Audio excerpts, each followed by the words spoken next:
क'क्राझाराव UPPL दोलोनि लेङाइ आफादगिरि डक्टर रन्जित नार्जारिनि खौरांमोन।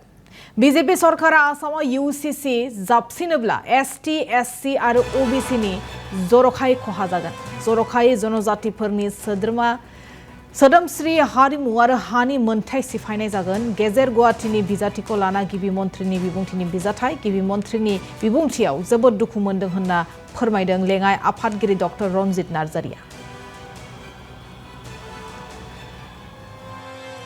जोंनि भारतनि जे नखर मन्थ्रि अमित शाह बिथाङा जे जोंनि माखासे बाथ्रा फोरमायदों जे आसामाव जुदि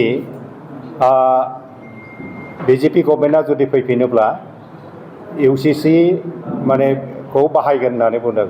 UCC माने इउनिफर्म सिभिल कोड, जि जिनिसा जेरै BJP सरकारनि मोनसे हिडेन एजेन्डा बियो।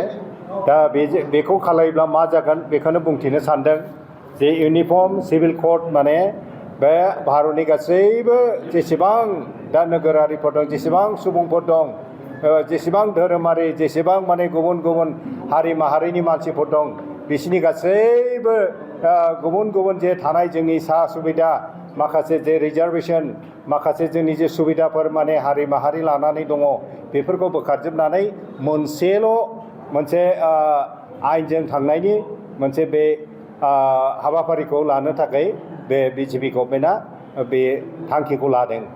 तो गुबुन गुबुन बे जे रायजोफ्राव बे BJP गभर्नमेन्टआ जानो थांगासिनो दं आरो दा सोलिबाय थादों। बे BJP गभर्नमेन्टनि स्टेट गभर्नमेन्टनिफ्राय माखासे पारमिसन लानानै बे स्टेट वाइज बे इउनिफर्म सिभिल कोडखौ बिसोरो बाहायनो थाखाय थांखि लादों।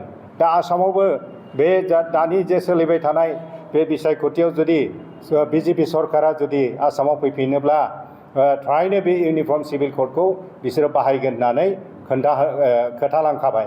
स' बेनिखायनो बे जोंनि थाखाय बहुत गिथावना, जोंनि बर'फोरनि थाखाय, गासै ट्राइबेलफोरनि थाखाय, जेसेबां बर', गार', राभा, मिसिं, तिवा बा जेसेबांनाखि हारि माहारिफोर बिसोरनि थाखाय गिथावना जादों। आरो गुबुन गुबुन जायफ्रा इभेन जोंनि